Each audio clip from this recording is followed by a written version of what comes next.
Hello students, welcome to the session. और आज जो टॉपिक हमने वन वर्ड सब्स्टिट्यूशन के लिए लिया है वो है डॉक्टर्स। डॉक्टर्स मीन्स बेटा हम इसमें मेडिकल के टर्म्स जो होते हैं जो एक्चुअली आपके कंपटीशन में आ चुके हैं, आने की जिनकी प्रोबेबिलिटी है, पॉसिबिलिटी है, उनको भी हम डिस्कस करेंगे। And once you complete the session, आज आप काफ़ी वोकैब में अपना इंप्रूवमेंट फील करने जा रहे हैं। अगर आपको लगता है वीडियो थोड़ा लेंदी है तो आप इसकी स्पीड को 1.25 या 1.5x पर भी कर सकते हैं। और इसको स्टार्ट करने के लिए जस्ट टू स्टार्ट विथ मैंने एक क्वेश्चन ले लिया है, that is a doctor who treat children. तो अगर हम अपनी फैमिली में बात करें या अपने फ्रेंड से बात करें तो हम नॉर्मल इंग्लिश को यूज करते हैं और वहां पर हम वर्ड यूज करते हैं चाइल्ड स्पेशलिस्ट। लेकिन जब हम टेक्निकल टर्म में आते हैं, मेडिकल टर्म्स में आते हैं, तो हम वर्ड यूज करते हैं पेडियाट्रिशियन। अभी इन वर्ड्स को हम डिटेल में देंगे आगे जाकर। तो paediatrician actually is the specialist, a doctor who treat children. अब क्योंकि ये पूरा क्वेश्चन हमारे पास है तो इनके वर्ड्स को भी डिस्कस करने का एक सेंस बनता है। And pedagogue is teacher, is a boring teacher in fact, और इसको आपके वोकैब के सेट में आपको सेट 6 में समझाया गया है। Coming to the next word and that is pedestrian. Pedestrian is a person who walks on foot, a person walking and not travelling in a vehicle. अगर हम थोड़ा डिटेल में चले जाएं इस वर्ड के, पेडेस्ट्रियन के, और इसको एडजेक्टिव की तरह हम ट्रीट कर एडजेक्टिव की तरह देखें तो इट मीन्स बोरिंग। पेडेस्ट्रियन को अगर हम एडजेक्टिव की तरह देखेंगे तो इसका मतलब होता है boring. The movie was a pedestrian one. The movie was pedestrian, boring movie थी। अ पेडेस्ट्रियन मूवी, अ पेडेस्ट्रियन सॉन्ग, अ पेडेस्ट्रियन मैच, कुछ भी आप कह सकते हैं। तो इस वर्ड को आप ऐड कर लीजिएगा, पेडेस्ट्रियन को as an adjective. Coming to next word, paedophile. Paedophile जो होते हैं कुछ पर्सन्स होते हैं, एक व्यक्ति होता है जो सेक्सुअली अट्रैक्टेड होता है टूवर्ड यंग चिल्ड्रन। और ये एक साइकोलॉजिकल डिसऑर्डर है, ये साइकोलॉजिकल डिसऑर्डर्स में आते हैं सारे ये। तो a person who is sexually attracted toward young children is called a pedophile. आपको लगेगा कि ये वर्ड तो सर बहुत ही खराब है, पीडोफाइल। अब देखिएगा पेडियाट्रिशियन भी है, PAEDI, और PAED यहाँ पर भी है, ठीक है। तो दोनों ही चिल्ड्रन के लिए आते हैं, लेकिन pediatrician is a doctor, whereas pedophile is a person who is sexually attracted toward young children. तो आपको लगेगा सर ये तो बहुत ही खराब है, मतलब ये तो बहुत खराब चीज है ये। तो अभी इसको देख लीजिएगा, फिर आपको उतना खराब नहीं लगेगा। Necrophile. Necrophile actually is a person who is sexually attracted toward dead bodies. तो इसमें डिटेल में बात करने की जरूरत नहीं है। ये साइकोलॉजिकली डिस्टर्ब लोग होते हैं, इनके बारे में कुछ कहा नहीं जा सकता। तो ये नेक्रोफाइल और पीडोफाइल जो है आपको पता होना चाहिए। So coming to the answer of this question, that is A for Agra. Now अब हम rather than discussing more questions, we are going to discuss more words जो मेडिकल वर्ड्स हैं और डॉक्टर से रिलेटेड भी हैं। तो हमने पहला वर्ड जो लिया हुआ है वो हमारे पास वर्ड है पीडियाट्रिक्स। अगर आप देखें अमेरिकन इंग्लिश में इसमें ए नहीं है, जबकि ब्रिटिश इंग्लिश में हमारे पास ए है। So do write down all the words that you are going through in this video, you should write them down. तो पीडियाट्रिक्स क्या होता है? Pediatrics is the branch of medicine science. Medicine का science और study of medical care for children. बच्चों का और बच्चों की बीमारियों का जो अध्ययन होता है उसे हम कहते हैं पीडियाट्रिक्स। और जो पर्सन होगा उसे हम कहते हैं पीडियाट्रिशियन। तो अ doctor who treats children is actually a paediatrician. Now यहां पर एक है a doctor who treats newly born babies. तो सर इन दोनों में क्या डिफरेंस है? न्यूली बॉर्न बेबीज का जो डॉक्टर होता है उसे हम कहते हैं नियोनेटोलॉजिस्ट। तो आपका जो वर्ड है यहाँ पे नियो का मतलब हो गया न्यू, और नेटो का मतलब हो गया बर्थ, नेटो का मतलब बर्थ हो गया, और लॉजिस्ट का जो मतलब होता है वो होता है स्पेशलिस्ट, ठीक है। तो नियोनेटोलॉजिस्ट। तो एक्चुअली जो अभी अभी डिलीवर हुए बच्चे हैं और इनको हम कहते हैं नियोनेटोलॉजिस्ट। तो अगर आप इनको डिफरेंस देखना चाहते हैं तो नियोनेटोलॉजिस्ट जो है न्यूली बॉर्न बेबीज को ट्रीट करता है, और पेडियाट्रिशियन जो है बच्चों को ट्रीट करता है। बिल्कुल अभी भी डिलीवरी हुई है और 2 दिन का बच्चा है, 3 दिन का बच्चा है, इसको कुछ प्रॉब्लम है तो हम इसको पेडियाट्रिशियन के पास लेकर नहीं जाएंगे। डॉक्टर सोशल लाइफ में आप क्या कहते हैं वो मैं उसमें हम डील नहीं कर रहे हैं, आज थोड़ा टेक्निकल है हम लोग। तो वो सही वर्ड होगा उसके लिए नियोनेटोलॉजिस्ट। और अगर बच्चा जो है 6 मंथ से लेकर 16 ईयर्स तक का है तो हम किसके पास जाते हैं? पेडियाट्रिशियन के पास। सो आई होप को आपको अब पेडियाट्रिशियन और नियोनेटोलॉजिस्ट का डिफरेंस क्लियर है। आगे बढ़ेंगे, अब आते हैं नेफ्रोलॉजिस्ट पे। जिन लोगों ने, जो लोग एक्सपीरियंस हैं वो इनमें से कई वर्ड्स को जानते हैं, लेकिन हमारा जो ऑब्जेक्टिव है इस वीडियो को बनाने का मेरा, वो ये है कि एक फ्रेशर भी जो है एक्सपीरियंस बच्चों के बराबर आ जाए आफ्टर वॉचिंग दिस वीडियो। तो नेफ्रोलॉजिस्ट क्या होते हैं? किडनी करते हैं। तो आपको ध्यान क्या रखना है, नेफ्रोलॉजिस्ट जो होते हैं वो डॉक्टर्स होते हैं जो किडनी से संबंधित चीजों को डिस्कस करते हैं, किडनी का अध्ययन करते हैं, किडनी की बीमारियों का अध्ययन करते हैं। और अगर हम ब्रांच की बात करें कि सर वो ब्रांच क्या होती है, तो हम उसे कहेंगे नेफ्रोलॉजी। ठीक है, किडनी रोग विशेषज्ञ, किडनी स्पेशलिस्ट, नॉर्मल लाइफ में क्या बोलेंगे हम, किडनी स्पेशलिस्ट, टेक्निकल टर्म में क्या बोलेंगे, नेफ्रोलॉजिस्ट। तो नेफ्रोलॉजिस्ट जो होते हैं बेटा किडनी को हमारी ट्रीट करते हैं। अब आता है डर्मेटोलॉजिस्ट। डर्मेटोलॉजिस्ट जो है स्किन, त्वचा रोग विशेषज्ञ होते हैं। अब आप देख सकते हैं ये डॉक्टर जो है इस पेशेंट की स्किन को चेक कर रहा है।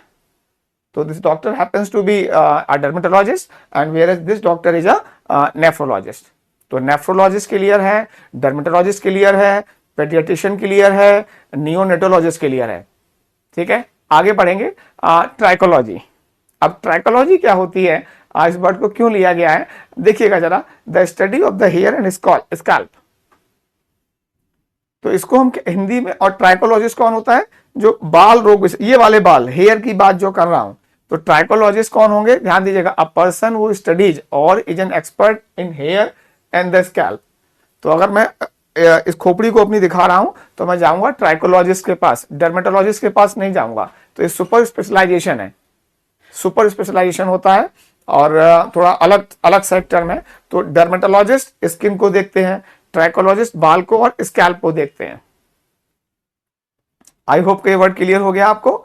तो इस समय ये डॉक्टर जो है ये एक ट्राइकोलॉजिस्ट है।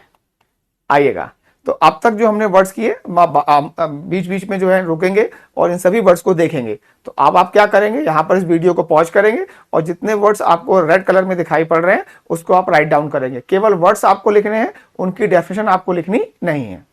आगे बढ़ते हैं। अब हम डिजीज के बारे में बात करेंगे।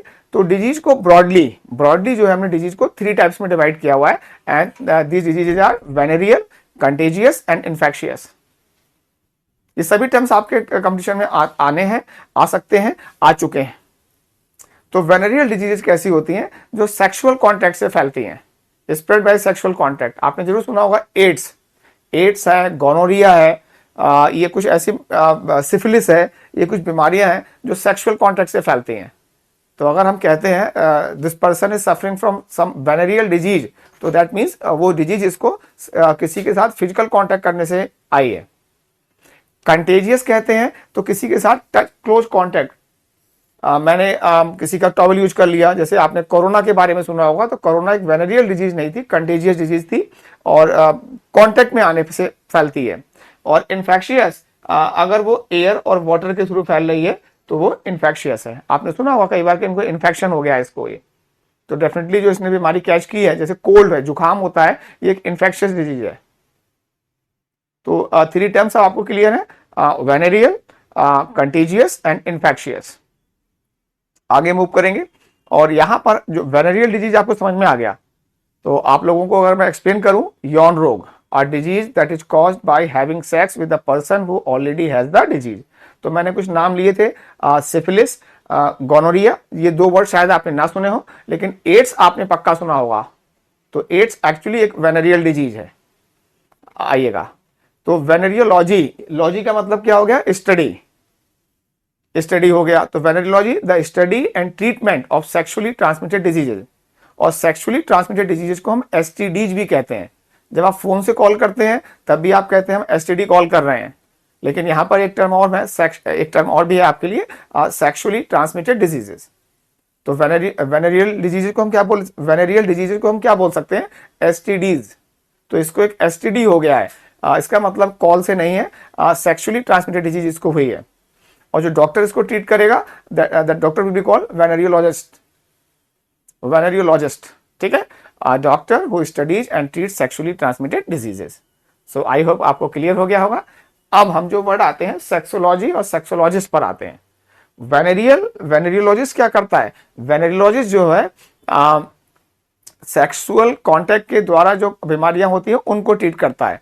अब सेक्सोलॉजी में हम क्या करते हैं, नॉर्मल ह्यूमन सेक्सुअल बिहेवियर, अगर एक वर्ड जो कभी आपके कंपटीशन में आया है और मुझे बताना ही पड़ेगा, and that word is libido. Libido actually is normal sexual desire. Normal sexual desire, ये जो वर्ड आता है, अगर हम वर्ड यूज करते हैं लस्ट, लस्ट कहते हैं कामुकता. एबनॉर्मल सेक्सुअल डिजायर, अगर ये एबनॉर्मल है, नॉर्मल होना, क्योंकि मैं इसमें सेक्सोलॉजी में आपको डिस्कस करने नहीं जा रहा हूं, मैं मेडिकल टर्म समझा रहा हूं और वो कंपटीशन के पर्सपेक्टिव से है बेटा ये. तो लस्ट क्या होता है? एक्सेसिव सेक्सुअल डिजायर या एबनॉर्मल सेक्सुअल डिजायर. एक्सेसिव या हम लिख सकते हैं एबनॉर्मल सेक्सुअल डिजायर. ठीक है. तो सेक्सोलॉजी में हम ह्यूमन सेक्सुअल बिहेवियर की बात करते हैं, ध्यान दीजिएगा. और जनरली इसमें जो है लिबिडोस को लेकर जो प्रॉब्लम्स आती हैं लोगों में, उसको हम डिस्कस करते हैं. और बस आपको इतना ही जान लेना है, और इतना जानने से आपका जो कंपटीशन का पार्ट है वो खत्म हो जाएगा. तो सेक्सोलॉजी का मतलब क्या है? ह्यूमन सेक्सुअल लाइफ और रिलेशनशिप, उसका अपने पार्टनर के साथ सेक्सुअल लाइफ कैसी है, उसको जो स्टडी किया जाता है वो सेक्सोलॉजी में है. और ऑफ कोर्स जो डॉक्टर होगा वो कहलाएगा सेक्सोलॉजिस्ट. साइंटिस्ट वो study human sexual behaviour. Scientist कह सकते हैं आप, फिजिशियन कह सकते हैं, ठीक है, कुछ भी कहिए, आपको ये वर्ड्स क्लियर होने चाहिए. हमारा ऑब्जेक्टिव क्या है? कंपटीशन के लिए हमें कौन कौन से वर्ड्स आने चाहिए, और नॉर्मल लाइफ में हमें पता होना चाहिए वेनरियोलॉजिस्ट और सेक्सोलॉजिस्ट अलग अलग लोग हैं ये. ठीक है, आगे बढ़ेंगे, और आगे बढ़ने पर अब हम इन वर्ड्स को देखने जा रहे हैं. यहां पे बोलने की जगह मैं आगे आपको दिखाई देता हूं ये क्या क्या वर्ड्स हैं. तो इसमें से जो आपको जो वर्ड दिखाई पड़ रहा है जेरेंटोक्रेसी, ये एक मेडिकल टर्म नहीं है, मेडिकल टर्म ये नहीं है. तो आइए बढ़ते हैं. ऑर्थोपेडिक्स, अगर आपको बोन्स में प्रॉब्लम है, बोन्स में प्रॉब्लम है, medical study of disorders deformities of bones, spinal cord आपका है या ज्वाइंट्स हैं, ठीक है, तो मतलब हड्डी रोग विशेषज्ञ जिसे हम कहते हैं, बोन स्पेशलिस्ट जिसे कहते हैं नॉर्मल लाइफ में, तो उस डॉक्टर को हम क्या कहते हैं? Orthopaedic surgeon. Orthopaedic doctor, orthopaedic surgeon. तो आपकी जो बोन से रिलेटेड जो प्रॉब्लम्स हैं इनको जो ट्रीट करेगा वो डॉक्टर, जो ब्रांच है वो तो है ऑर्थोपेडिक्स. और डॉक्टर क्या कहलाएगा? ऑर्थोपेडिक डॉक्टर या ऑर्थोपेडिक सर्जन. तो अगली बार अगर किसी को फ्रैक्चर होता है या कोई बोन से रिलेटेड प्रॉब्लम है, बोन में डिफॉर्मिटी हो गई है, स्पाइनल कॉर्ड थोड़ी सी टिल्ट हो गई है, थोड़ी सी ट्विस्ट हो गई है, तो आपको जाना है, मतलब आपको नहीं, आप नहीं जाइएगा, उस पेशेंट को जाना है ऑर्थोपेडिक सर्जन के पास, ऑर्थोपेडिक डॉक्टर के पास. अब कमिंग बैक टू स्पेलिंग्स, तो ऑर्थोपेडिक्स में भी ध्यान दीजिएगा, अगर हम ब्रिटिश इंग्लिश को यूज कर रहे हैं तो PAE का यूज करेंगे, अमेरिकन को यूज कर रहे हैं तो PE का यूज करेंगे. तो स्पेलिंग का पार्ट हो गया हमारा और वोकैब का पार्ट हो गया. Will move to anaesthetist. Anaesthesis को जाने से पहले हमें जानना पड़ेगा वर्ड एनेस्थीसिया क्या होता है. तो जब भी कोई सर्जरी होती है तो उससे पहले जो दवाई दी जाती है जिससे कि पेशेंट जो है बेहोश हो जाता है, तो उस बीमारी को, दवाई को कहा जाता है एनेस्थीसिया. सर्जरी से पूर्व दवा द्वारा बेहोशी उत्पन्न करने की प्रक्रिया. The use of drug that make you unable to feel pain during medical operation, that is surgery.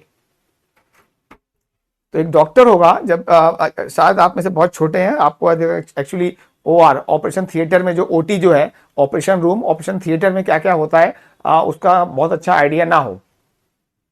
तो किसी भी ऑपरेशन को शुरू से होने से पहले, क्योंकि आप उसको पेशेंट को जो इंसाइज करने जा रहे हैं, काटने जा रहे हैं, तो वहां पे प्रॉब्लम हो सकती है. तो जो एनेस्थीसिया समझ में आ गया होगा. और जो डॉक्टर ये काम करेगा, a medical specialist who administers drugs, administers का मतलब देता है drugs, for relieving pen during surgery. तो चेक कर लेते हैं पेशेंट बेहोश हो गया नहीं हो गया, तभी इसमें काटा पीटी होगी. अगर बेहोश नहीं हुआ तो चिल्लाएगा वो. तो आपको एनेस्थीसिया क्लियर हो गया. और जो डॉक्टर है वो है एनेस्थेसिस्ट.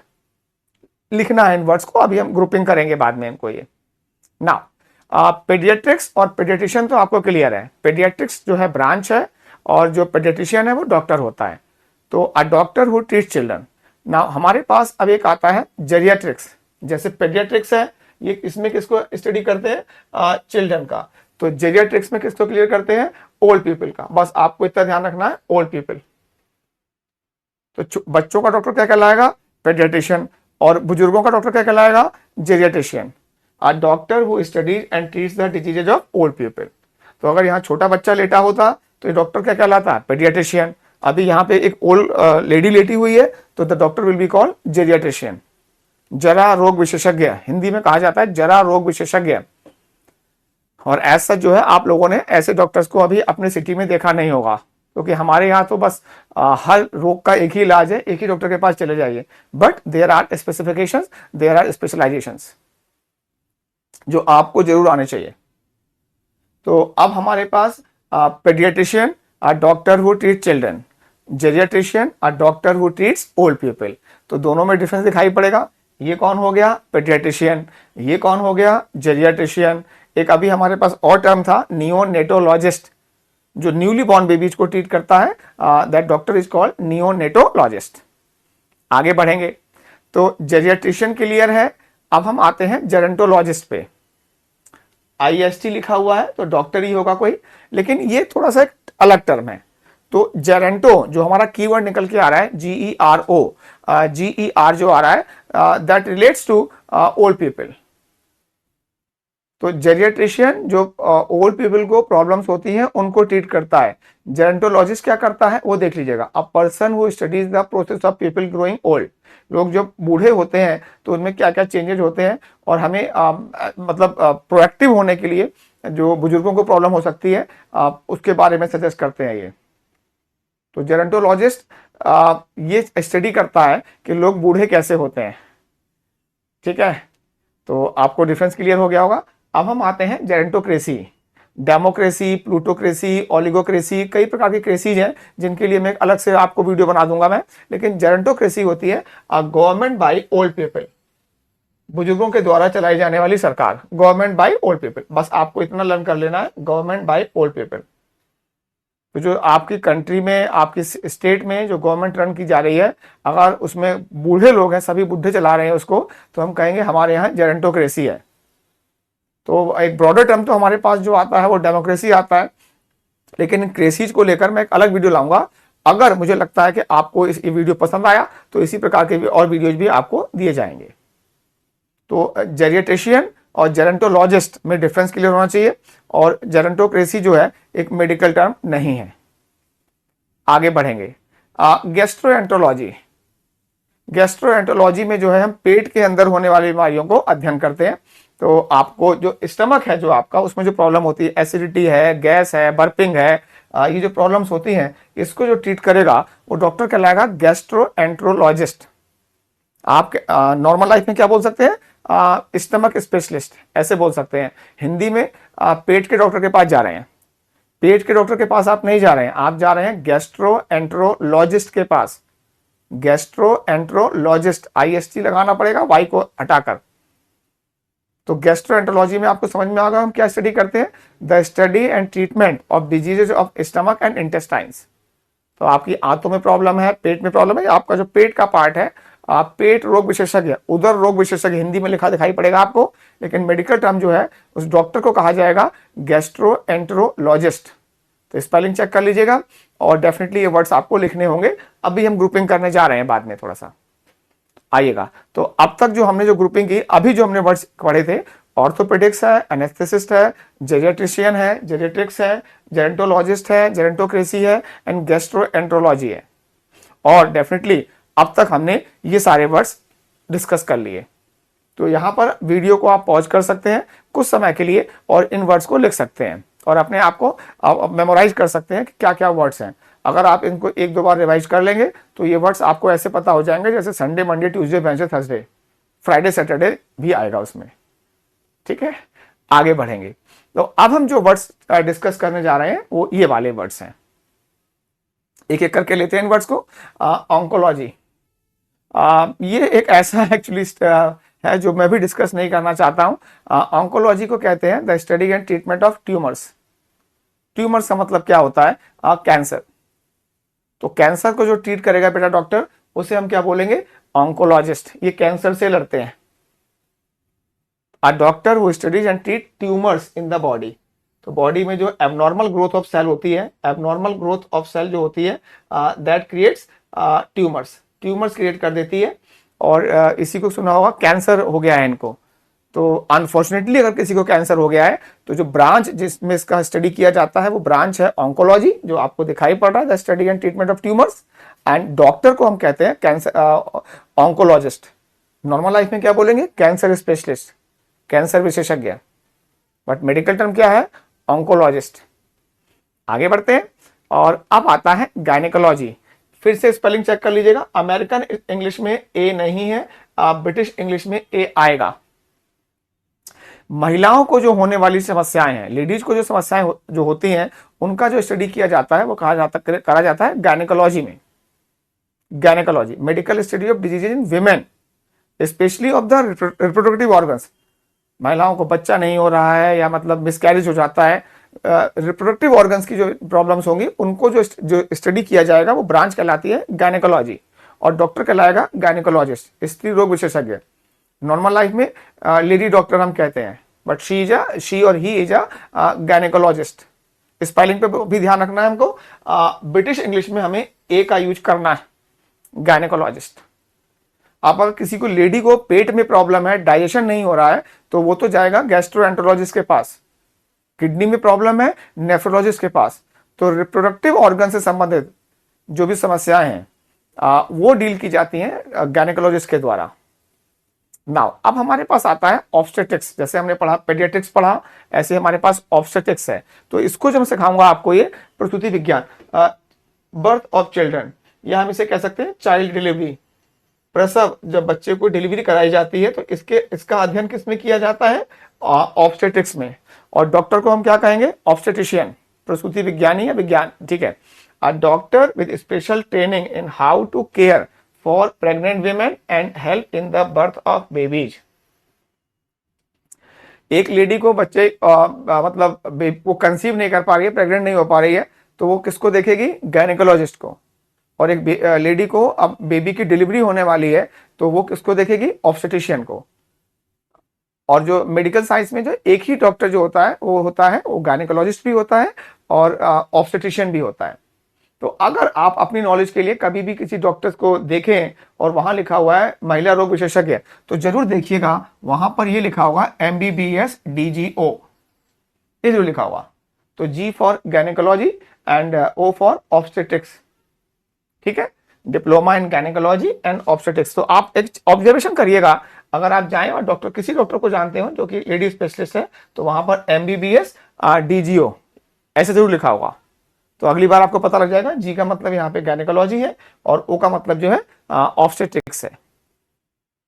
आगे बढ़ेंगे, ऑटो राइनो लैरिंगोलॉजिस्ट, एक बड़ा मेडिकल टर्म है। अगर मैं नॉर्मल लाइफ में बोलूं, नाक कान गला विशेषज्ञ, ENT स्पेशलिस्ट। नाक में प्रॉब्लम है, कान में प्रॉब्लम है, गले में प्रॉब्लम है, हम किसके पास जाएंगे? ऑटो राइनो लैरिंगोलॉजिस्ट के पास जाएंगे। अपने आप में एक सेंटेंस से दिखाई पड़ता है ये वर्ड। नॉर्मल लाइफ में ईयर स्पेशलिस्ट, नोज स्पेशलिस्ट या थ्रोट स्पेशलिस्ट, लेकिन हमारे जो सिटीज में डॉक्टर्स होते हैं वो ENT, नाक कान गला रोग विशेषज्ञ कहा जाता है इनको। तो इसको स्टडी करते हैं, ear nose and throat doctor, ENT doctor. A specialist in the disorders of the ear or nose or throat, ENT, ear nose throat आएगा। तो अगर हम एक जनरल डॉक्टर है, मतलब सर्जन होते हैं, जनरली सर्जन होते हैं ये, तो ऑटो राइनोलैरिंगोलॉजिस्ट। अगर हम इनको अलग से देखें, अगर आप एम्स की बात करें, एम्स, तो वहां पर सुपर स्पेशलाइजेशन होता है। और ऑटोलॉजिस्ट केवल, ऑटोलॉजिस्ट क्या देखेगा? ईयर, राइनोलॉजिस्ट नोज, लैरिंगोलॉजिस्ट केवल थ्रोट। तो अगर आप ध्यान से देखें तो मैंने टर्म्स को हाईलाइट किया हुआ है। तो ऑटोलॉजिस्ट कान रोग विशेषज्ञ, राइनोलॉजिस्ट नाक रोग विशेषज्ञ, लैरिंगोलॉजिस्ट गला रोग विशेषज्ञ। थ्रोट स्पेशलिस्ट कह सकते हैं, थ्रोट स्पेशलिस्ट, नोज स्पेशलिस्ट और ईयर स्पेशलिस्ट। और जो जनरली जो डॉक्टर्स होते हैं वो ENT डॉक्टर्स होते हैं, उनको कहते हैं ऑटो राइनो लैरिंगोलॉजिस्ट। तो काफी आपको वोकैब एनहांस होगा और आप थॉरली इसको एंजॉय करेंगे इस वीडियो को। मेडिकल टर्म्स आज काफी सीख जाएंगे आप। आगे बढ़ेंगे, हिपेटोलॉजी, ये वर्ड भी आपको हल्का सा ध्यान होगा। हिपेटोलॉजी में जो branch of science, branch of medicine है, इसमें हम स्टडी करते हैं लिवर को, बस the study of abnormalities of liver, diseases of liver, ठीक है। और हेपेटोलॉजिस्ट क्या होगा, आम नॉर्मल लाइफ में क्या बोलेंगे आप, लिवर स्पेशलिस्ट। टेक्निकल टर्म क्या है, हेपेटोलॉजिस्ट। तो हेपेटोलॉजिस्ट क्या करते हैं भाई, liver as well as its associated organs. तो पैंक्रियाज हो गया एंड गॉल ब्लैडर, ये भी इसके ऑर्गन्स हैं, तो आपको सारे याद लिख लेने चाहिए। प्राइमरली तो हम बात करते हैं लिवर की। तो लिवर में आपको फैटी लिवर सुना होगा। वैसे तो गैस्ट्रोएंट्रोलॉजिस्ट भी इसको ट्रीट करते हैं, पेट का डॉक्टर भी इसको देख लेता है। लेकिन अगर लिवर में ज्यादा ही प्रॉब्लम हो गई है तब आपको जाना पड़ेगा किसी सुपर स्पेशलिस्ट के पास, और वो होगा एक हेपेटोलॉजिस्ट, जो आपको लिवर या पैंक्रियाज या गॉल ब्लैडर। पैंक्रियाज के लिए हमारे पास अभी आगे चलकर एक टर्म और भी आने वाला है, उसको हम चेक करेंगे। आगे बढ़ेंगे, हेमेटोलॉजी। हेमेटोलॉजी जो होता है ब्लड, केवल ब्लड। तो जो लॉजी का मतलब क्या हो गया, study, the study of the disease of the blood and blood forming organs. अगर आप बोन मैरो के बारे में जानते होंगे, ब्लड को कैसे बनाया जाता है, थोड़ा साइंस के बारे में जानना पड़ेगा। लेकिन जो डॉक्टर जो है ब्लड और ब्लड फॉर्मिंग ऑर्गन्स का स्टडी करता है, उसको हम कहते हैं हेमेटोलॉजिस्ट, रुधिर रोग विशेषज्ञ। तो ये ब्लड के बारे में, ब्लड में क्या प्रॉब्लम हो सकती है, ब्लड फॉर्मिंग ऑर्गन्स में क्या प्रॉब्लम हो सकती है, that is primarily bone marrow, उसमें क्या प्रॉब्लम है, उसका जो स्टडी करेगा, उसको ट्रीट करेगा, that will be called haematologist. तो आपको बस haematology blood and blood forming organs की प्रॉब्लम्स को डिस्कस करता है। जो डॉक्टर हो जाएगा दैट विल बी हेमेटोलॉजिस्ट। तो सभी लिख दिया है मैंने। अगर मैं लिखूंगा ये चीजें तो आपको बहुत लेंथी वीडियो होगा और फिर टाइम कंज्यूमिंग बहुत होगा। तो अब तक जो है हम लोगों ने इन वर्ड्स को देखा। आप वीडियो को पॉज करके, मैं बोलूंगा तो फिर टाइम वेस्ट होगा, तो आप वीडियो को पॉज करिए यहाँ पर और इन वर्ड्स को बोलिए। फिर ये वर्ड्स आए, हमारे पास ये वर्ड भी आ गए। तो हमने ऑन्कोलॉजी से हेमेटोलॉजिस्ट तक हमने पढ़ लिया। अब जो अगली कैटेगरी आएगी उसमें हम इनको पढ़ने जा रहे हैं।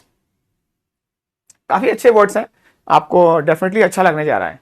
अब कार्डियोलॉजिस्ट जो है, कार्डियो का मतलब क्या होता है, हार्ट होता है। तो कार्डियोलॉजिस्ट कौन हो जाएगा, हार्ट स्पेशलिस्ट। सबसे कॉमन वर्ड, सबसे इजी वर्ड जो है आज की प्रेजेंटेशन का वो यही है। लेकिन नॉर्मल लाइफ में हम क्या कहते हैं, हार्ट स्पेशलिस्ट। मेडिकल टर्म क्या है, कार्डियोलॉजिस्ट, हृदय रोग विशेषज्ञ। तो भाई ये हार्ट को ट्रीट करते हैं, हार्ट में क्या क्या प्रॉब्लम हो सकती है ट्रीट करते हैं। अगर हम बात करते हैं फिजिशियन की, फिजिशियन का मतलब डॉक्टर होता है और ये मेडिसिन देते हैं, मेडिसिन दवाइयों के द्वारा आपको ट्रीट करेंगे, ठीक है। और अगर हम बात करते हैं सर्जन की, सर्जन जो होते हैं जिसके जैसे कि एमडी, अगर कोई डॉक्टर एमडी है तो वो फिजिशियन है, वो केवल मेडिसिन देगा।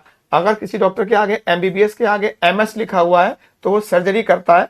सर्जन क्या करते हैं, ऑपरेशन करते हैं। वैसे तो ये कॉमन चीज है, लेकिन मैं मान के चल रहा हूं कि आप जो है कंपटीशन की तैयारी आपने आज ही शुरू करी है, तो और आपको आना है उन बच्चों के बराबर जो पिछले 2 साल से प्रिपरेशन कर रहे हैं। तो एक ही तरीका है कि भैया ये वर्ड सीख लिए जाए। Physician treats a problem by giving medicine. वो सर्जरी नहीं करेगा, ऑपरेशन नहीं करेगा। सर्जन मेडिसिन भी देता है, थोड़ी बहुत मेडिसिन देगा, और लेकिन वो ऑपरेशन के द्वारा ट्रीट करेगा। अगर गॉल ब्लैडर में प्रॉब्लम है और तो आप मेडिसिन के द्वारा ट्रीट कर सकते हैं, तो वो एमडी आपको करेगा, फिजिशियन। और अगर आपको उसमें निकलवाना ही है मान लीजिए गॉल ब्लैडर को, तो सर्जरी करवानी पड़ेगी और आपको एक सर्जन के पास जाना पड़ेगा। तो फिजिशियन और सर्जन के बारे में भी डिफरेंस आपको जानना पड़ेगा। आते हैं नेक्स्ट वर्ड पर, ऑप्थेल्मोलॉजी, आए, आंखें।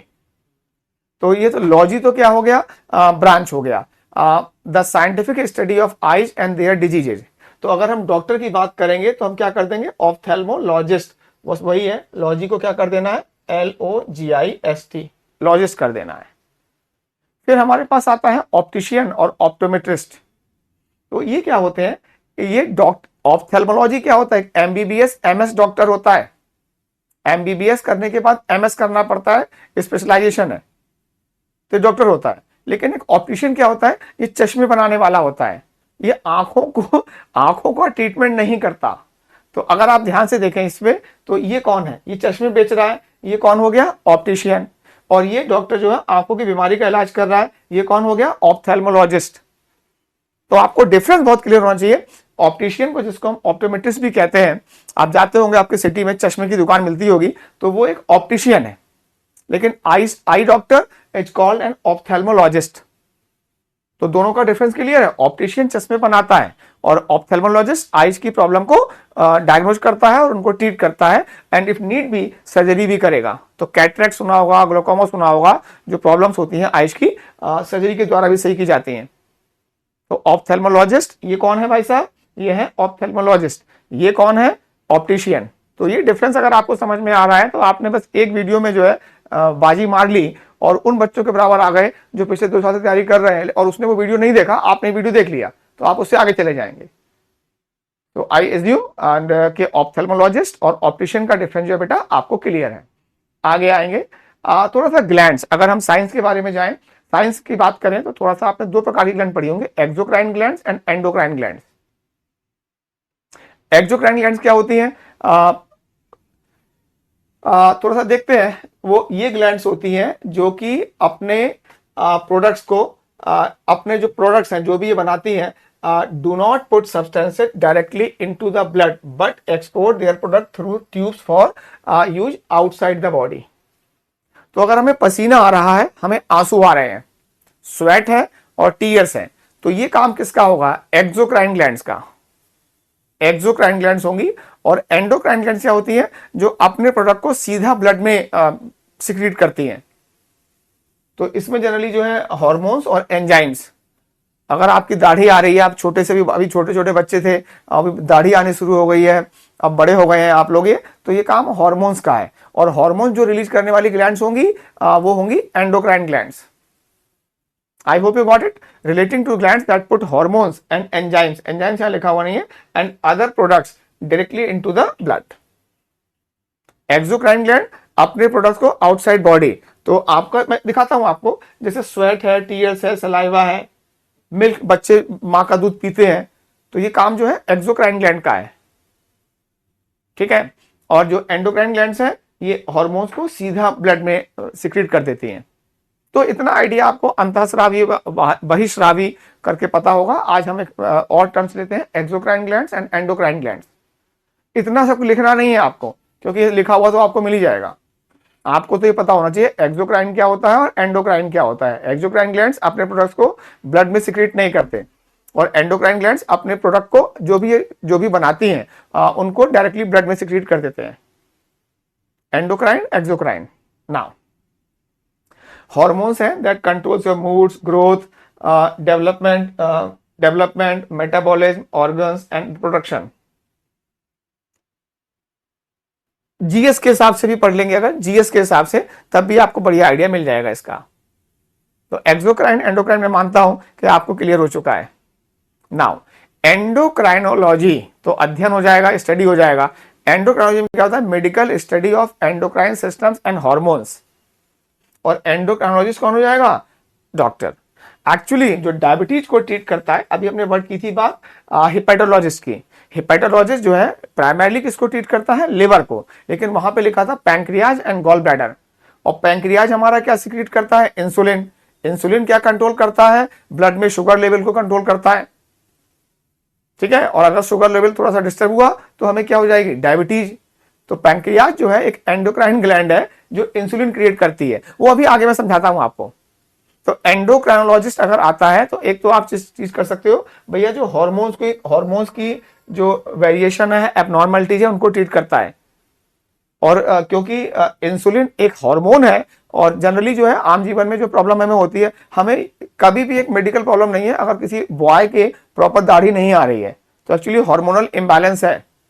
अगर किसी व्यक्ति का मूड स्विंग होता है, एकदम से गुस्सा आ जाता है, बहुत परेशान हो जाता है, तो उसको हार्मोन्स की प्रॉब्लम है। लेकिन ये कोई मेडिकल प्रॉब्लम ज्यादा मानी नहीं जाती।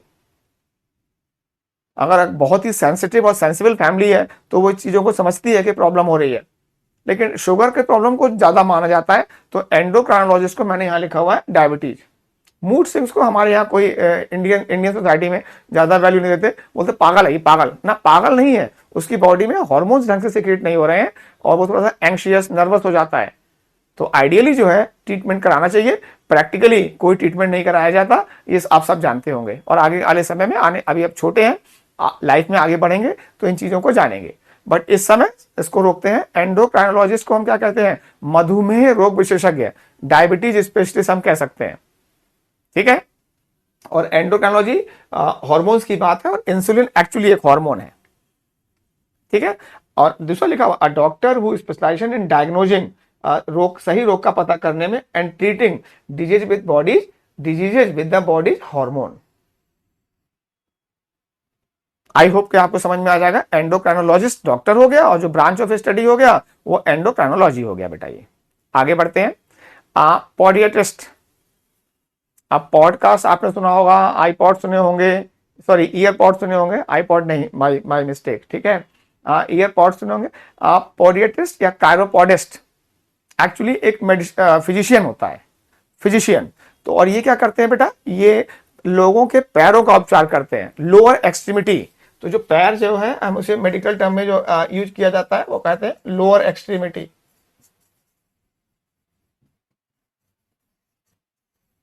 ठीक है। तो अगर किसी को पैर में प्रॉब्लम है, मतलब यहां से तो इसको जो ट्रीट करेगा, स्पेशलाइजेशन फिर से है ये, उसको हम कहते हैं पॉडियाट्रिस्ट या chiropodist. A doctor who treats disorders of the foot, ankle and lower extremity, जैसे मैंने यहां लिखा हुआ है। तो पॉडियाट्रिस्ट या कायरोपॉडिस्ट आपको समझ में आ जाएगा, एक दो बार रिवाइज करना पड़ेगा बेटा ये, तो आप सब इसको सीख जाएंगे। नाउ अब आता है मैनिक्योर एंड पेडिक्योर। जैसे ही मैंने वर्ड यूज किया मैनिक्योर पेडिक्योर, अगर आप एक गर्ल हैं और इस वीडियो को देख रहे हैं तो आपको समझ में आएगा, अगर आप बॉय हैं तो शायद आपको समझ में ना आए।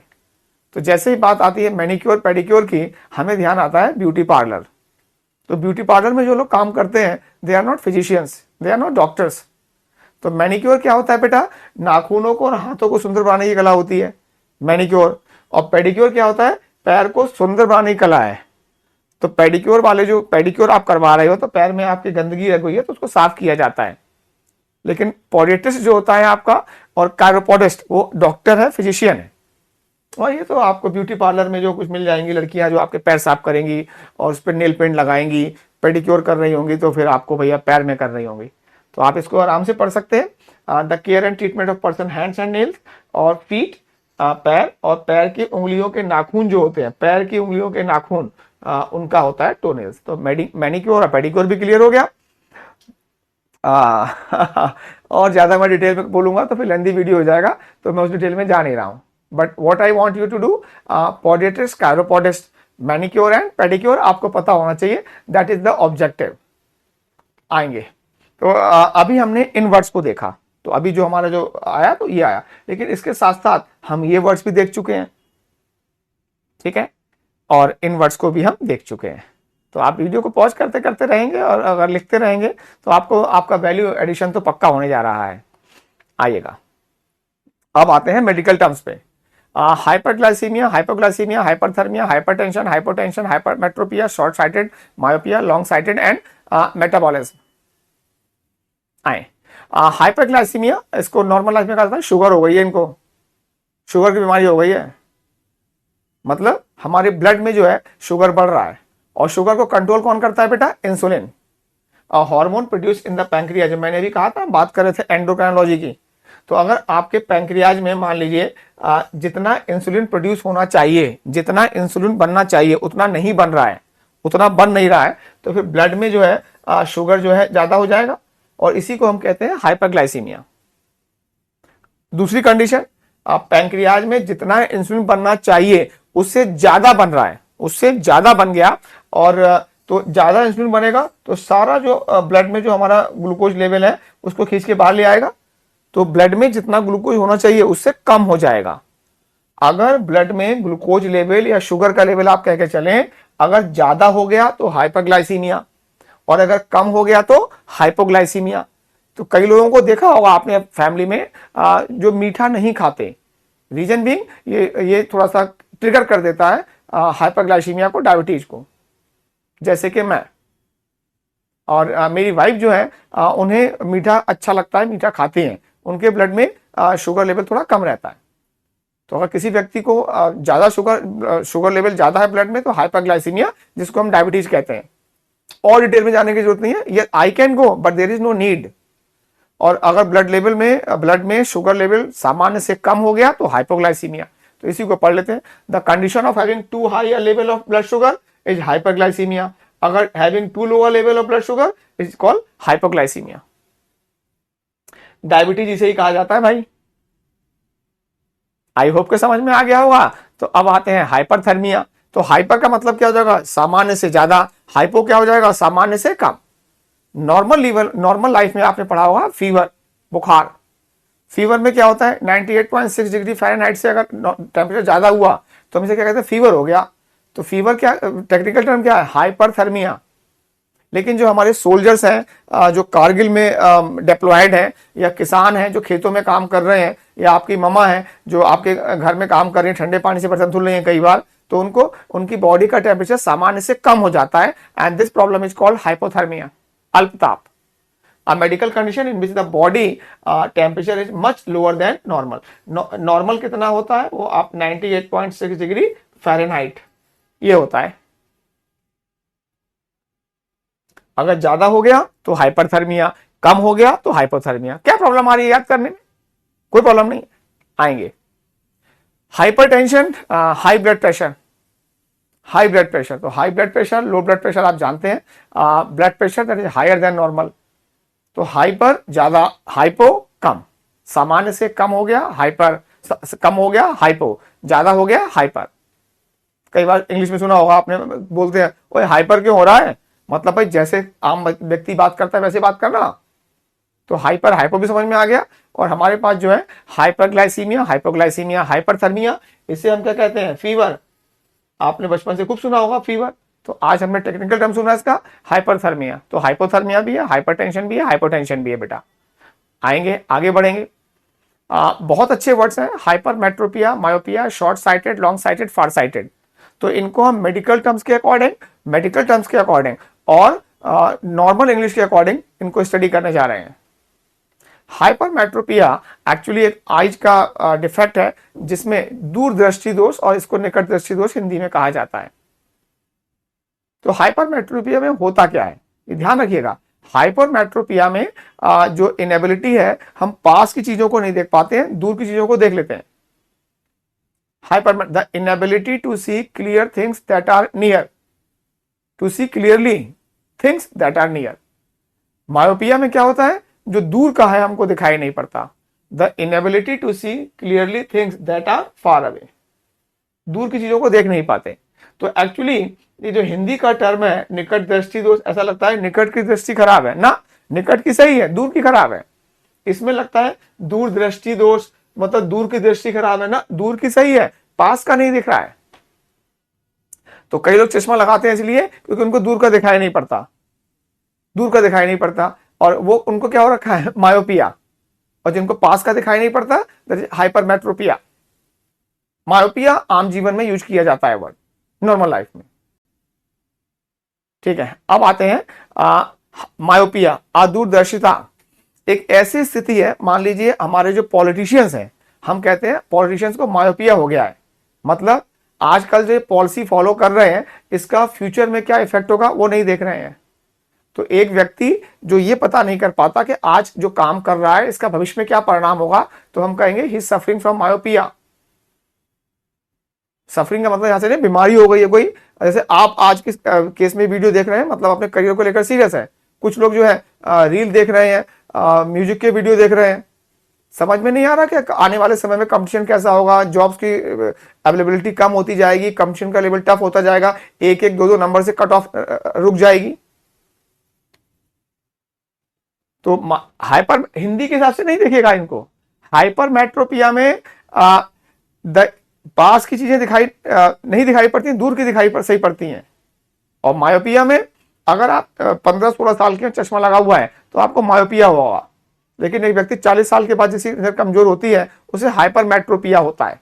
तो निकट दृष्टि दोष, दूर दृष्टि दोष, हिंदी में जो लिखा हुआ है वास्तव में इसका उल्टा होता है।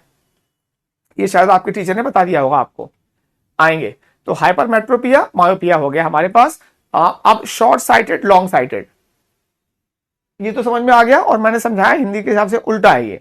शॉर्ट साइटेड में आइएगा, इसे हम क्या कह सकते हैं एडजेक्टिव में, मायोपिक। तो इसे क्या होता है भाई, able to see things clearly only if they are very close to you. ढंग से पढ़िएगा, मतलब दूर की चीजें दिखाई नहीं पड़ेंगी। हिंदी में क्या लिखा हुआ है, निकट दृष्टि दोष, मतलब निकट की दिखाई नहीं पड़ती है, नहीं, मायोपिया में दूर की दिखाई नहीं पड़ती है, तो ये शॉर्ट साइटेड है। Long sighted, not able to see things that are close to you clearly. तो ये मैंने समझा दिया, आप बात समझ लीजिएगा, हिंदी के उल्टा चलता है ये। नाउ अगर हम कहते हैं शॉर्ट साइटेड, अब देखिएगा इनके जो फिगरेटिव मीनिंग आए, जो आम जीवन में आए, अगर मैंने कहा रवि शॉर्ट साइटेड है तो एक मतलब हो सकता है वाकई में से दूर का दिखाई नहीं पड़ता, दूर का दिखाई नहीं पड़ता, पास का दिखाई पड़ता है। लेकिन मैं कहता हूं शॉर्ट साइटेड है, मायोपिक है, भाई आज जो काम कर रहा है इसका भविष्य में क्या होगा, परिणाम क्या होगा, वो तो जानते नहीं हो क्या, तो आप शॉर्ट साइटेड हो। लेकिन आज आप इन्वेस्टमेंट कर रहे हैं, आज आप अपनी वोकैब में इन्वेस्टमेंट कर रहे हैं, अपनी ग्रामर के कॉन्सेप्ट में इन्वेस्ट कर रहे हैं, मैथमेटिक्स सीख रहे हैं, जीएस सीख रहे हैं, कंप्यूटर सीख रहे हैं, तो आप इन्वेस्टमेंट कर रहे हैं, आप दूर का देख रहे हैं, you are long sighted, long sighted. आप भविष्य की जरूरतों को ध्यान में रखते हुए आज काम कर रहे हैं, तो आप कौन हो गए, लॉन्ग साइटेड। नहीं कर रहे हैं तो शॉर्ट साइटेड। लेकिन शॉर्ट साइटेड मेडिकल टर्म में मायोपिक आता है। Planning wisely for the future, जो मैंने आपको एग्जांपल्स कोट किए। तो लॉन्ग साइटेड अगर मेडिकल टर्म में आएगा तो मायोपिक का अपोजिट हो जाएगा।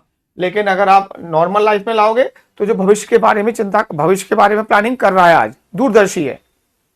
और इसी के लिए हम लाते हैं वर्ड फार साइटेड। फार साइटेड का मतलब केवल दूरदर्शी होता है और कुछ नहीं होता, केवल दूरदर्शी। लॉन्ग साइटेड का एक मेडिकल टर्म में जो आपने वर्ड यूज कर सकते हैं वहां से आ सकता है। तो अब जब आप रुकेंगे यहां पर, आप अपने आप को वीडियो को पॉज करेंगे, hypermetropia, myopia, short sighted, long sighted, far sighted, इन वर्ड्स को जरा समझेंगे और मैंने एक्सप्लेन किया तो आपको मैं यहां से हट जाता हूं और आप इन सभी वर्ड्स को वीडियो को पॉज करके रुक के देखेंगे बेटा। आगे बढ़ेंगे। तो हमने इन वर्ड्स को अब तक देखा, आगे आते हैं। प्रेसबियोपिया, तो hypermetropia, myopia, long sightedness, short sightedness, फार साइटेडनेस, वो हमने सीख लिया। फार साइटेड केवल पॉजिटिव सेंस में आएगा, इसका आंखों की बीमारी से कोई मतलब नहीं है। लेकिन लॉन्ग साइटेड और ये जो है ये आईज से संबंधित भी हो सकते हैं और लाइफ से संबंधित भी हो सकते हैं। अगर आप लाइफ से संबंधित है शॉर्ट साइटेड तो देख नहीं पा रहे हो जो आज काम करो उसका परिणाम क्या होगा। अगर आप लॉन्ग साइटेड हो, दूर का देख पा रहे हो। और ये केवल लाइफ के बारे में आता है, ये बीमारी के बारे में वर्ड यूज नहीं किया जाता। फार साइटेड, आप बस ये वीडियो कवर कर लीजिए और देखिए आपका क्या होता है। अब प्रेसबियोपिया जो होता है ये हाइपरमेट्रोपिया और मायोपिया से अलग होता है ओल्ड एज की वजह से। ओल्ड एज की वजह से जैसे जैसे आंखों की दृष्टि कम, नजरें कमजोर हो जाती हैं, तो इस बीमारी को हम कहते हैं प्रेसबियोपिया। प्रेसबियोपिया वन वर्ड में आ चुका वर्ड है ये। A condition of the eye where the ability to focus on close objects decreases with age. तो अगर आपने कभी भी चश्मा नहीं लगाया तो बाद में जो अगर आपको 40-50 साल के बाद चश्मा लगा किसी व्यक्ति को तो उसे पास का नहीं दिखता होगा, और ये एज के साथ होता है।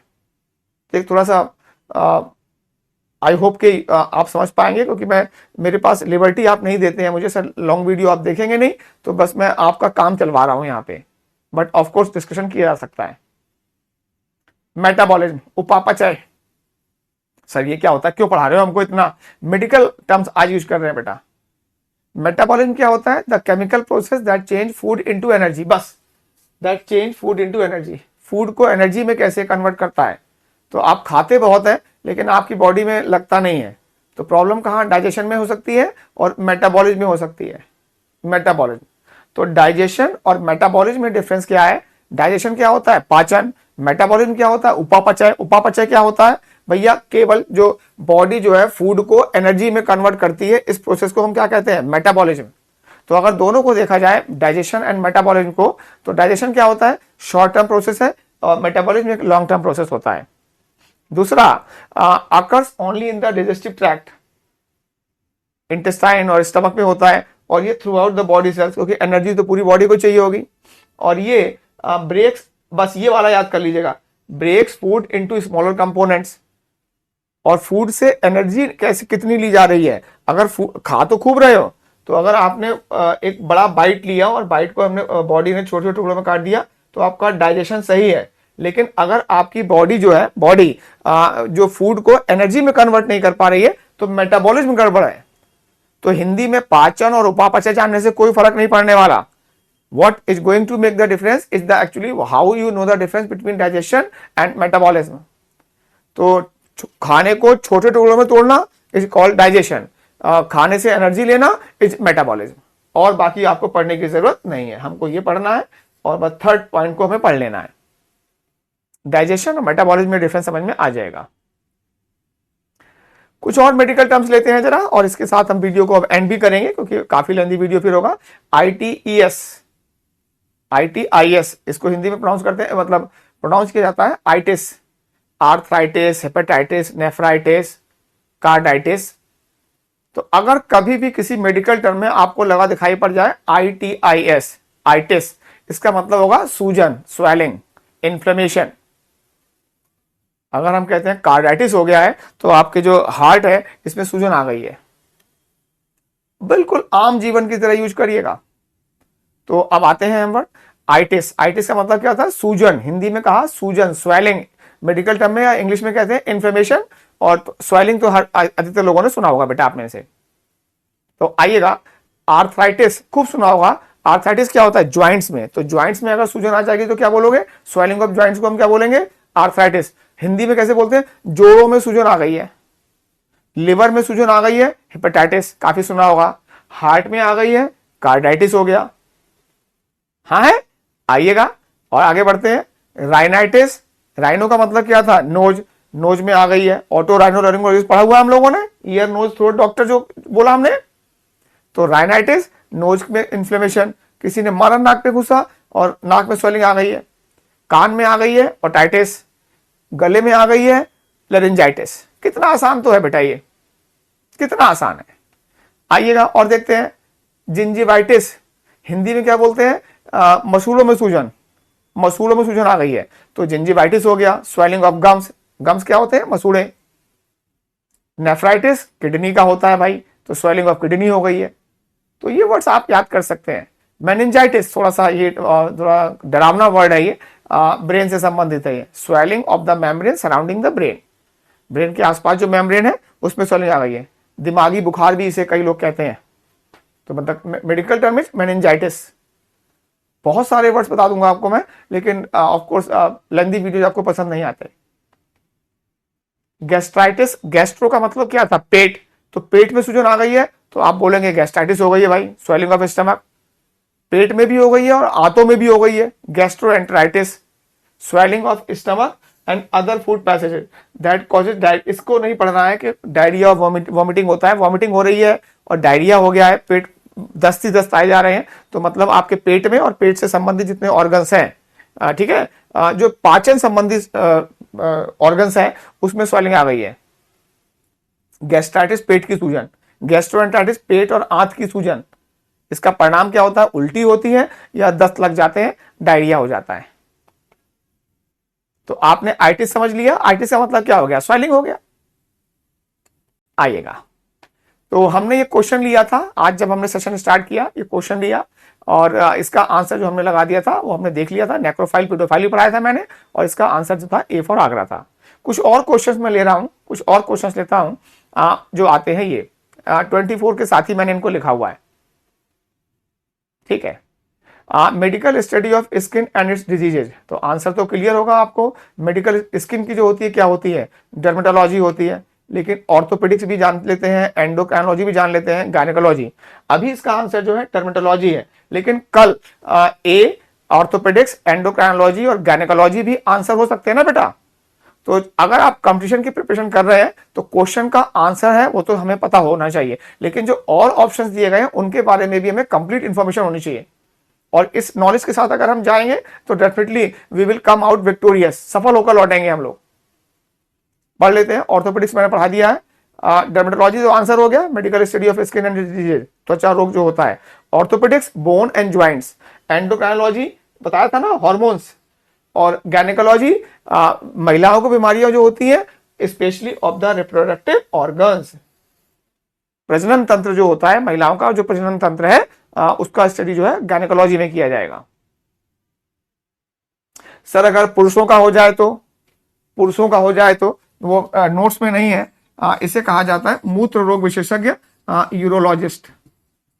अगर मेल रिप्रोडक्टिव ऑर्गन्स में प्रॉब्लम है, मेल रिप्रोडक्टिव ऑर्गन्स में प्रॉब्लम है तो हम जाएंगे मूत्र रोग विशेषज्ञ के पास, यूरोलॉजिस्ट। तो फीमेल के लिए गायनेकोलॉजिस्ट, और मेल रिप्रोडक्टिव ऑर्गन्स के लिए, मेल रिप्रोडक्टिव ऑर्गन्स के लिए हम जाएंगे यूरोलॉजिस्ट के पास। लेकिन मेल का ज्यादा इतना, it's a problem, this is a problem. Prostate cancer होते हैं, प्रोस्टेट में प्रॉब्लम होती है, तो ये इसको जो डायग्नोज करता है वो यूरोलॉजिस्ट करता है, ट्रीट जो है ऑन्कोलॉजिस्ट करता है। प्रोस्टेट कैंसर होते हैं बेटा, तो पता कौन करेगा? यूरोलॉजिस्ट। ट्रीट कौन करेगा? ऑन्कोलॉजिस्ट आएंगे। तो आंसर क्या हो गया बेटा? आंसर तो हमारा बी फॉर बॉम्बे मैंने बताया, लेकिन हमें ये क्या है, ये क्या है, ये क्या है पता तो होना चाहिए। अगला क्वेश्चन लिया हमने, a medical specialist who administers drugs for relieving pen during surgery. आपको सबको मालूम है आंसर जो है एनेस्थेटिक है। आंसर जो है एनेस्थेसिस्ट, जो हमने ये वर्ड लिखा हुआ ये है। एनाल्जेसिक क्या होते हैं? दर्द कम करने वाली दवाएं। आपको बॉडी में दर्द हो रहा है तो सब लोग खा लेते हैं कॉम्बिफ्लेम, कॉम्बिफ्लेम खा लेते हैं। कॉम्बिफ्लेम में होता है आइबुप्रोफेन, आइबुप्रोफेन होता है। हाँ, अगर मुझे आजकल चलता है डाइक्लोफेनेक। आप कहोगे सर आपको बड़ा मेडिकल टर्म्स आता है। Yes, I have worked as an MR medical representative and as a medical transcriptionist. I have worked during my years of struggle. मैंने ये काम किया है, तो I do have a thorough knowledge of medical terms. मैं आपको किसी दिन लॉ पढ़ाऊंगा और लॉ के टर्म्स आपको सिखाऊंगा।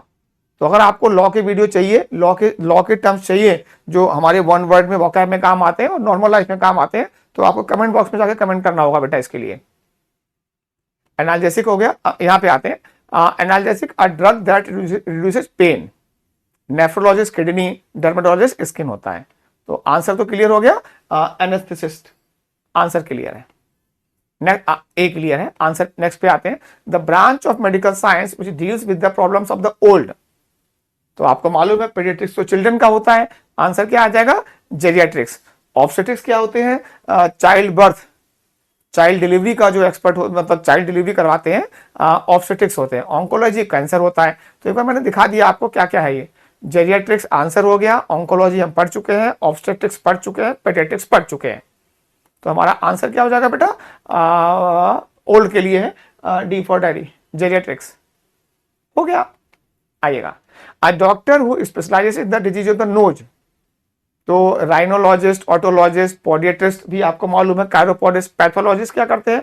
पैथोलॉजी लैब में जाते हैं, तो मेडिकल टेस्ट होती है और ये बताते हैं कि बीमारी क्या है, बीमारी क्या है।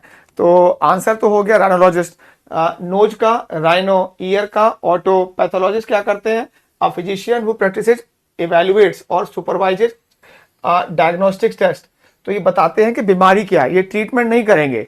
अगर आप ब्लड की टेस्ट कराओगे तो ब्लड की रिपोर्ट दे देंगे और उसको इंटरप्रेट जो है कोई फिजिशियन या सर्जन करेगा। एंड पोडियाट्रिस्ट आप जानते हैं पैर में होने वाली लोअर एक्सट्रीमिटी की जो प्रॉब्लम्स होती हैं, फीट में, एंकल में, उनको ट्रीट करता है। पेडिक्योर मैनिक्योर से अलग होते हैं, ये डॉक्टर्स होते हैं भाई, ये ब्यूटी पार्लर में काम करने वाले लोग नहीं होते हैं, ठीक है। A doctor, answer is A for Agra. इस क्वेश्चन को हम लेके आए हैं। Inflammation of gums, gum inflammation अगर आ गया, स्वेलिंग आ गया, तो वर्ड क्या आएगा? ITIS आएगा। तो गैंग्रीन, गैंग्रीन आपने सुना होगा, अगर बॉडी के किसी ऑर्गन में ब्लड नहीं पहुंच रहा है तो वो एरिया सड़ने लगता है, डिके कर जाता है बेटा। हमारे जो सोल्जर्स होते हैं, मान लीजिए कोई लैंडमाइन एक्सप्लोड कर गया और मेडिकल जो हेल्प है जल्दी नहीं पहुंच पाई और वो बहुत देर तक पड़े रहे, तो वहां पे इन्फेक्शन हो जाता है और फिर हमें उस बॉडी के पार्ट को एम्प्यूटेट करना होता है, काट के हटाना होता है, ठीक है। तो गैंग्रीन क्या होता है? गैंग्रीन पढ़ लेते हैं पहले। द डिके, सड़न that takes part in a part of the body when the blood to it has been stopped. मेरी किसी के पैर के ऊपर से कार चली गई और वो एक्सीडेंट के बाद पड़ा हुआ है वहां पे, 2 घंटे बाद डॉक्टर्स आए, तब तक तो सारा इन्फेक्शन हो जाएगा। फिर एक ही तरीका होगा कि हमें इसे एम्प्यूटेट करना होगा। एम्प्यूटेट को एक इंग्लिश वर्ड है, मतलब किसी भी ऑर्गन को काट के अलग कर देना, amputate, to remove an organ surgically. ऐसा नहीं कि किसी से लड़ाई हो गई, तलवार मारी आपने, उसका हाथ काट दिया, तो नहीं आएगा ये। जब डॉक्टर्स किसी का हाथ या पैर काटते हैं तो ये वर्ड आता है एम्प्यूटेट। गैंग्रीन समझ में आ गया आपको? ब्लड के फ्लो के रुकने की वजह से जो बॉडी सड़ने लगती है, that part that is called gangrene. और जिंजिवाइटिस, गम्स, मसूड़ों की सूजन हो गई बेटा ये। कंजंक्टिवाइटिस, आई डिजीज, कई बार देखा होगा लोग चश्मा लगा के घूम रहे होते हैं। Infectious eye disease that causes pain and swelling in part of the eye. आंखों में तो कहते हैं भाई इसकी आंखें आ गई हैं, आंखें, और चश्मा लगा के बैठ या दूर बैठ हमसे, तो प्रॉब्लम क्या हो गई आंखों में भैया, आंखों की प्रॉब्लम को इसको क्या बोलते हैं हम, कंजंक्टिवाइटिस। ठीक है। मेल रिप्रोडक्टिव ऑर्गन्स में जो हमारे टेस्टिकल्स होते हैं, टेस्टिकल्स जिनको हमने बोला है टेस्टिस, इसकी स्वेलिंग को क्या कहते हैं, ऑर्काइटिस। और ये एक्चुअल क्वेश्चन है जो आपके एग्जाम्स के आए हुए हैं। तो मैंने कॉम्प्रिहेंसिव अप्रोच ली और मैंने कहा चलो मैं बताता हूं। तो इन्फ्लेमेशन ऑफ गम्स को हम कहेंगे B for Bombay, but gangrene क्या होता है, कल गैंग्रीन आंसर हो सकता है, कंजंक्टिवाइटिस आंसर हो सकता है, और काइटिस आंसर हो सकता है बेटा ये। तो आई होप कि आपको ये वीडियो समझ में आया होगा और इससे आपकी कुछ वोकैब एनहेंस होगी, आपको कुछ वैल्यू एडिशन होगा। बाकी आपका लिखा हुआ मैसेज है, अगर आपको लगता है कि मैं इस प्रकार की वीडियो बनाऊं जिसमें मैं मतलब एक टॉपिक को लेके बनाऊं रादर देन क्वेश्चन कराने की जगह, तो आप कमेंट बॉक्स में लिख सकते हैं। आपके लाइक से मुझे एनकरेजमेंट मिलेगा। अगर आप इस वीडियो को शेयर करते हैं अपने फैमिली मेंबर्स के साथ, अपने छोटे बड़े भाई बहन को, तो उनको भी मेडिकल टर्म सीखने को मिलेंगे। आप अपने पापा और मम्मी को भी ये मेडिकल टर्म सिखा सकते हैं और उनकी नॉलेज को एनहांस कर सकते हैं। Thank you very much. Bye bye, bye bye, happy learning.